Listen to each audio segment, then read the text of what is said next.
अस्सलाम वालेकुम। मैं करंट एसोसिएट के यूट्यूब चैनल से एक बार फिर आप सब दोस्तों को मियां आपकी एडवोकेट का दावर्स है। आज हम टाइप्स ऑफ बिजनेस जो वीडियो हमने लास्ट टाइम बनाई है उसके सेकंड सीक्वल पे बात करेंगे कि उसमें तो सिर्फ हमने बात की थी कि इनकी फॉर्म ऑफ बिज़नेस क्या हो सकती हैं जो पाकिस्तान में इस वक्त राइज हैं या बाकी दुनिया में कौन सी वो फॉर्म्स ऑफ बिज़नेस है। तो इस वीडियो में हम बात करेंगे कि उसकी रजिस्ट्रेशन कैसे हो सकती है। जैसे कि हमने आपको बताया था कि प्रोप्राइटरशिप है, पार्टनरशिप है, फिर प्राइवेट लिमिटेड का स्ट्रक्चर है। तो इन तीनों बिजनेसेस की रजिस्ट्रेशन कैसे होती है वो हम आपको शॉर्टली इस वीडियो में बताएंगे। तो स्टार्ट करते हैं प्रोप्राइटरशिप से। प्रोप्राइटरशिप जो है वो उसको कहीं भी जैसे कि हमने लास्ट वीडियो में भी बताया था कि नॉर्मली ये एक सबसे आसान और सिंपल फॉर्म ऑफ बिजनेस है। जो आप सिर्फ अगर NTN इसको लीगलाइज करने के लिए अगर आप NTN FBR से करवा लेते हैं, NTN सर्टिफिकेट ले लेते हैं और इस पे अगर आपकी एनुअल रिटर्न जा रही है तो that's sufficient and it's considered to be a registered business.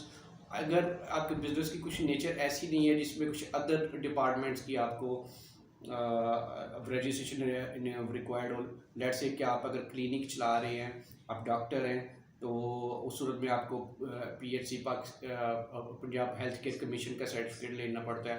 इसी तरह से अगर आप कोई साथ फूड का बिजनेस कर रहे हैं तो फूड अथॉरिटी वालों से आपको रजिस्ट्रेशन जो है लेना पड़ती है। आप बेशक सोल प्रोप्राइटर है और NTN का सर्टिफिकेट भी आप ले रखें, लेकिन ये अदर रजिस्ट्रेशन साथ आपके नेसेसरी हो जाती है। वो आप किसी भी स्ट्रक्चर में होंगे तो ये जो अदर डिपार्टमेंट की अकॉर्डिंग टू योर गुड्स और सर्विसेज, ये नेचर ऑफ सर्विसेज है उसके तहत जो अदर डिपार्टमेंट की रजिस्ट्रेशन लेना है वो डेट इज़ ऑलवेज ऑब्लिगेटरी। उसके बिना जो है वो आप अपनी वो बिज़नेस को ऑपरेट नहीं कर पाएगी, क्योंकि वो रिक्वायरमेंट है आप किस सर्विसेज या ये गुड्स के हिसाब से दूसरे जो डिपार्टमेंट है इन्हें गवर्नमेंट ऑफ पंजाब या पाकिस्तान के।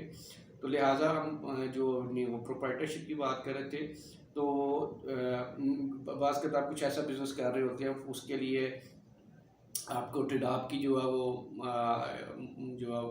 मतलब करानी पड़ती है। फिर या फिर आपको ट्रेडमार्क या सर्टिफिकेट, जैसे वो कुछ फूड्स की आइटम है या कुछ डिटर्जेंट हैं उनके लिए वो रिक्वायर्ड करते हैं कि भाई आप अपना ट्रेडमार्क और कॉपीराइट भी दें, तो उसके साथ आपको रजिस्ट्रेशन करवानी पड़ती है। अदरवाइज़ कोई ख़ास इसमें ज़्यादा कोई इन्वॉल्वमेंट नहीं है। तो आप सिर्फ अगर NTN जो है ले लेते हैं तो it's sufficient for a proprietorship business. अब हम आ जाते हैं सेकंड फॉर्म ऑफ बिजनेस पे, जो कि पार्टनरशिप है। पार्टनरशिप के लिए आपको पार्टनरशिप डीड भी बनवाना होती है और पार्टनरशिप डीड को रजिस्टर्ड भी करवाना होता है। अगर आप पार्टनरशिप डीड सिर्फ बना के समझते हैं कि आप पार्टनरशिप बिजनेस रन कर रहे हैं, तो it would be a kind of voidable business. मतलब आपके माइंड में वो एक लीगलाइज तो होगा कि भाई आपने एक एग्रीमेंट कर लिया, लेकिन वो एग्रीमेंट से ज़्यादा कुछ नहीं होगा। It would B an agreement between 2 और मोर पीपल ऑन पार्टनरशिप। जबकि इसको जब तक रजिस्टर नहीं करवाया जाता, जो कि रिक्वायरमेंट है under the partnership act 1932 before the concerned registrar of partnership, जिसको जॉइंट स्टॉक रजिस्ट्रार भी हम कहते हैं, जो कि इसके रजिस्ट्रेशन का सर्टिफिकेट जारी करता है, तो उसके पास इसको रजिस्टर करवाया जाता है। आप 2 पार्टनर हैं, 2 से ज़्यादा, 2 से कम हो नहीं सकते, 2 या 2 से ज़्यादा ही होंगे, तो इसको आप पार्टनरशिप डीड बनाएंगे। पार्टनरशिप डीड के साथ एक तो फॉर्म लगते हैं, कुछ ऑफिशियल फ़ीस है और कुछ जो पाकिस्तान में रहते हैं तो कुछ अनऑफिशियल फीसिस भी हैं।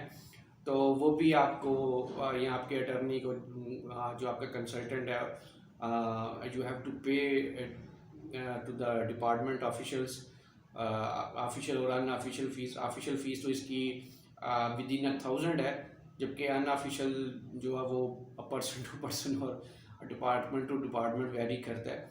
तो मतलब वो गवर्नमेंट की फ़ीस लगती है, कुछ फॉर्म्स हैं, पार्टनरशिप डीड है, तो ये आप सबमिट करवा देते हैं। तो सबमिट करवाने के बाद अगेन, क्योंकि वो आपने ओवर एंड अबव चार्जेस दिए होते हैं, तो आपको कुछ दिन में 2 और 4 डेज़ में वो पार्टनरशिप डीड रजिस्टर्ड जो है अलॉन्ग विद सर्टिफिकेट वो उधर से मिल जाती है रजिस्ट्रार ऑफिस से। तो ये आपकी पार्टनरशिप डीड रजिस्टर हो गई। अब आप पार्टनरशिप डीड के ऊपर बिजनेस करें, ये अब आपकी पार्टनरशिप फर्म कहलाएगी, registered under the partnership act 1932। It would be a partnership firm to operate a partnership business. और जो आपकी वो एग्रीमेंट होगा पार्टनरशिप का, वो पार्टनरशिप रजिस्टर्ड पार्टनरशिप डीड कहलाएगी। और इसी को कल को आप अगर आप में कोई डिवीजन हो जाती है, तो उसी एग्रीमेंट के अंडर जो आपके राइट्स डिटरमन होंगे, राइट्स और लाइबिलिटीज़ उसी रजिस्टर्ड पार्टनरशिप डीड के अंडर रजिस्टर्ड होएगी।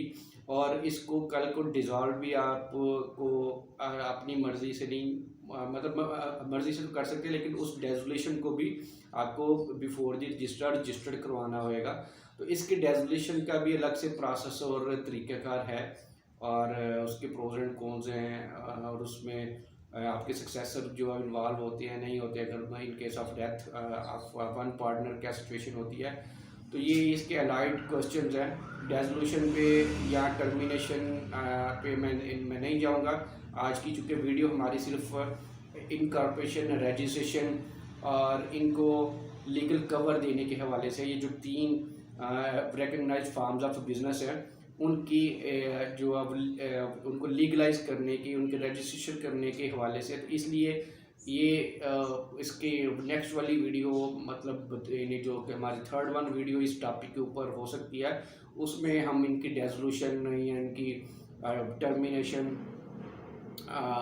या बाइंडिंग आप इसमें देख सकते हैं। लेकिन ये आज वाली वीडियो में हम इस चीज़ को कवर नहीं करेंगे।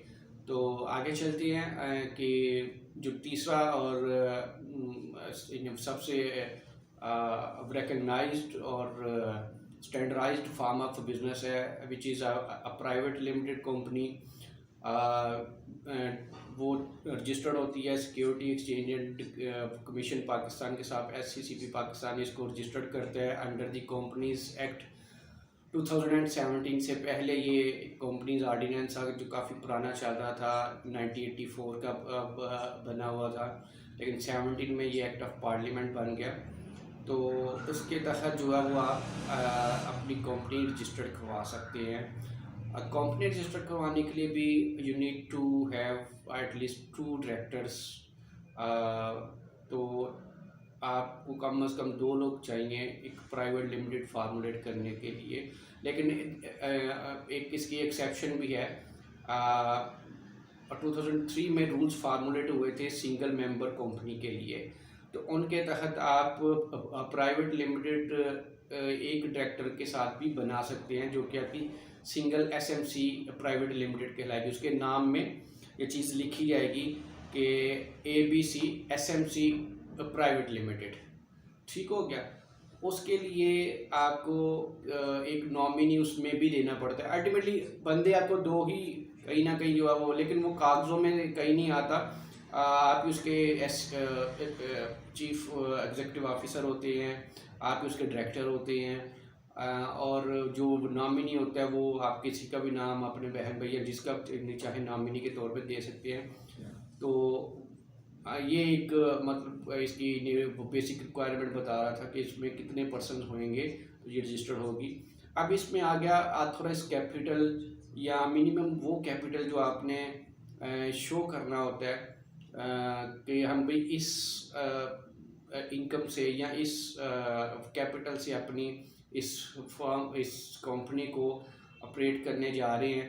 तो वो उसकी एक स्लॉट है जो मिनिमम 1 लाख है, मैक्सिमम की कोई लिमिट नहीं है, वो करोड़ों में भी हो सकती है, कई मिलियंस में हो सकती है। लेकिन ये जो उसकी मिनिमम है वो आप 1 लाख से नीचे ऑथराइज कैपिटल उसमें मेमोरेंडम ऑफ आर्टिकल्स या एसोसिएशन में मेंशन नहीं कर सकते। It is a minimum requirement, और इसी के ऊपर आपकी फीसिस जो हैं वो SCCP आपसे चार्ज करता है for the incorporation of company. अब इसके 2 फेजेज़ हैं। एक है जी प्री इनकॉर्पोरेशन फॉर्मेलिटीज़ और एक है पोस्ट इनकॉर्पोरेशन फॉर्मेलिटीज़। जो प्री इनकॉर्पोरेशन फॉर्मेलिटीज़ हैं उसमें आपकी सिर्फ नेम अवेलेबिलिटी है। नेम अवेलेबिलिटी के बाद उसकी ऑनलाइन या फिज़िकल वे से रजिस्ट्रेशन है, इनकॉर्पोरेशन सर्टिफिकेट है, इनकॉर्पोरेशन सर्टिफिकेट आपको आ जाता है। तो ये आपकी प्री इनकॉर्पोरेशन फॉर्मेलिटीज़ पूरी होगी। अब आपकी कंपनी बन गई और अब पोस्ट इनकॉर्पोरेशन फॉर्मेलिटीज़ है। पोस्ट इनकॉर्पोरेशन फॉर्मेलिटीज़ में आपको ये लॉ ये रिक्वायर करता है कि you have to appoint auditor of the company and legal advisor. Legal advisor कुछ सूरतों में एग्जम्प्टेड है। अगर आपका कैपिटल थोड़ा है, आपने मिनिमम कैपिटल से स्टार्ट किया है, 1 लाख, 5 लाख, 10 लाख का ऑथराइज कैपिटल रखा है, तो normally you don't need to appoint a legal advisor. But जो ऑडिटर है, you have to appoint the auditor in any case, whatever the authorized capital you have determined in your articles or memorandum of association। तो आप किसी भी graph में अगर company registered कराते तो ऑडिटर आपको अपॉइंट करना ही होएगा। एनुअल ऑडिट रिपोर्ट भी जमा करवानी होएगी और इस तरह की कुछ एनुअल फॉर्मेलिटीज़ हैं जो कि SECP बतौर रेगुलेटर आपसे डिमांड करता है। तो ये इसकी पोस्ट इनकॉर्पोरेशन फॉर्मेलिटीज़ हैं। तो ये दोनों आपको बता दिए। तो इसमें जो ऑप्शन है कि आप फिज़िकली भी इसको फाइल कर सकते हैं। अगर आपको कुछ अंडरस्टैंडिंग है SECP को डील करने की। वैसे तो इन्होंने पहले के हिसाब से काफ़ी सारा स्टार्टअप्स के लिए specially keeping in view the startup business, tech technology business और अदर जो हमारे रिकग्नाइज्ड कुछ अब स्टार्टअप्स आ रहे हैं, उनके लिए इन्होंने ना एक अलग से अपने पोर्टल पे एक विंडो बनाई हुई है। आप उस पर भी जाके काफ़ी हेल्प ले सकते हैं। लेकिन फिर भी कुछ ऐसी चीज़ें होती हैं जो आपको इनकॉर्पोरेट करके या करने के बाद जो है, जैसे कि मैंने आपको पोस्ट इनकॉर्पोरेशन फॉर्मेलिटीज़ का बताया कि इनकॉर्पोरेशन शायद आप किसी हद तक उसको करने में कामयाब हो जाएं या फिर कर भी लें, लेकिन जो उसके बाद की रिक्वायरमेंट है कि आपको एनुअल ऑडिट रिटर्न्स जमा करवानी है, नहीं करवानी, ऑडिटर को कैसे अपॉइंट करना है, उसकी क्या होगी, आपको एनुअल रिटर्न कैसे फाइल करनी है और इस तरह की कुछ और लीगल मामलात होते हैं। तो वो ज़ाहिर आपका कंसल्टेंट ही ज़्यादा बेहतर जानता होता है, क्योंकि उसकी एवरीडे यही जो है वो प्रोसीडिंग्स उसने वो देखनी और करनी होती हैं। तो हम वापस आते हैं इनकॉर्पोरेशन का वो प्रोसेस। तो इनकॉर्पोरेशन जिसकी फ़ीस है वो भी पहले से, यानी को जब कंपनीज ऑर्डिनेंस होता था उस वक्त काफ़ी ज़्यादा थी।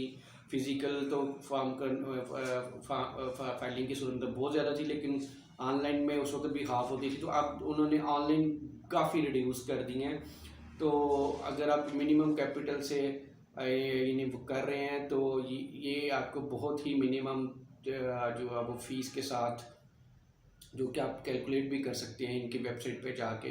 तो it will be around 18 to 2000 if you are going to file with the authorized capital of 100,000।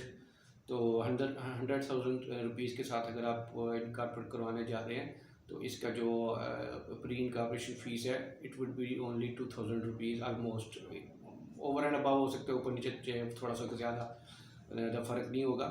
तो ये बाकी आपका जैसे आप वो उसका ऑथराइज या पेड अप कैपिटल इन्हेंस करते हैं तो उसकी फ़ीस जो है उस हिसाब से फिर इन्हेंस होती जाती है। तो ये इसका सिंपल प्रोसेस था। बाकी फिर आगे फॉर्म्स ऑफ नॉर्मली जो SECP के साथ आप कंपनीज रजिस्टर्ड करवाते हैं उनमें यही सबसे ज़्यादा फाइल होने वाली जो कंपनी होती हैं वो प्राइवेट लिमिटेड कंपनी है, या अब कुछ सालों से सिंगल मेंबर कंपनी जो है वो काफ़ी वो पॉपुलर है, क्योंकि कुछ लोग अक्सर चाहते हैं कि भाई मैं अकेला ही इसको गवर्न करूं और कोई इसमें जो सक्सेसर या वो इंटरेस्टेड पर्सन नहीं हुए। तो बाकी इसमें लिमिटेड की ऑप्शन है, लिमिटेड बाय गारंटी है। तो वो इसके मुख्तलिफ जो है वो फिर हैं फॉर्म्स ऑफ कंपनीज या फिर classification of companies under the companies act. तो वो इस वक्त हमारा जो है वो डिस्कशन का हिस्सा नहीं है। तो होपफुली कि इस वीडियो में आपको जो सारी जो मेजर रिक्वायरमेंट है इन तीनों फार्म्स ऑफ बिजनेस को रजिस्टर्ड करवाने के लिए बेसिक क्राइटेरिया है, वो आपको इस वीडियो में समझ आ गया होगा, पता चल गया होगा। फिर भी अगर आपके कुछ ऐसे क्वेश्चंस हैं, आप हमें इस वीडियो के नीचे अपने क्वेश्चन भेज सकते हैं। हमारे जो फ़ोन नंबर पे हमें आप कंसल्ट कर सकते हैं। तो मिलते हैं अगली वीडियो के साथ, जिसमें फ़र्दर हम आपको इनकी डेजोलेशन या बाइंडिंग अप का प्रोसेस जो है वो बताएंगे। तब तक के लिए अपना दोस्तों सबका ख्याल रखिएगा। टेक केयर, खुदा हाफिज़।